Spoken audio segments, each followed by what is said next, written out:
दोस्तों और आगे बढ़ना चाहता हूं। अब इस समय हूं मैं हमारे देश के बड़े महापुरुष धनुधारी जिसका नाम है बिरसा मुंडा।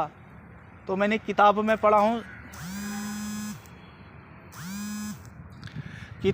पढ़ा हूं, मुझे इस चीज़ की ज्ञान थोड़ा नॉलेज है, बाकी मैंने इनको कभी देखा नहीं। आज मैं इनका स्मृति स्थल पर आया हूं, तो मैं इनके बारे में कहना चाहता हूं, बिरसा मुंडा जी के बारे में।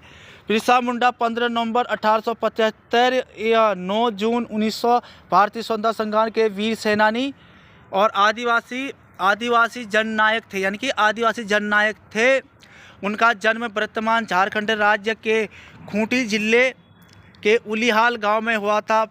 पिता सुहाना मुंडा और माता करमी मुंडा की संतान बिरसा की आरंभिक पढ़ाई गांव में ही हुई थी।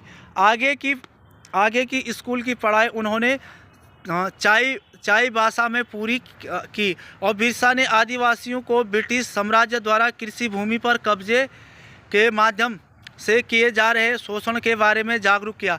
और जनजाति यानी कि जनजाति, मेरी ये मनोज्ञान है, जनजाति यानी कि जनजाति लोगों को ईसाई धर्म में पराजित करने के मिशन कार्यों के प्रयास को नाकाम करने के लिए उन्होंने बिरसाई पंथ की स्थापना की थी। और मिशन कार्यों तथा ब्रिटिश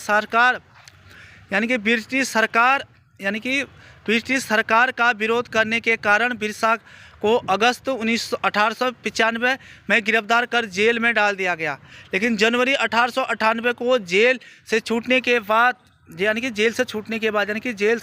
के बाद एक बार फिर वह अपने अनुयायियों को संघर्ष के लिए एकजुट करने लगे। तो उन्होंने जनजाति को अपनी सांस्कृतिक जड़ों को समझने और परंपराओं को एकता बनाने के लिए उत्साहित किया और लगाना माफ़ी के लिए उनकी अगुवाई में 1899 में मुंडा विद्रोह उल गुलान की शुरुआत हुई और बिरसा मुंडा को एक बार फिर अंग्रेज़ों ने जेल में डाल दिया। कारागार में रहते हुए ही बिरला मुंडा ने स्वर्गवास हुआ और छोटा नागपुर के क्षेत्र में जनजाति लोग बिरसा को भगवान की तरह मानते हैं और उन्हें धरती का अम्बा जगत पिता के रूप में याद करते। दोस्तों ये है हमारे बिरसा मुंडा जी के आदिवासी जननायक थे। उन्होंने आदिवासी समाज को जागरूक करने के लिए एक कदम उठाया था।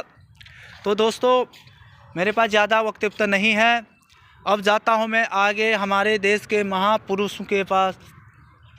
तो ये हमारे देश की संस्कृति है और ये हमारे देश की बहुत बड़ा संघर्षशील वो है।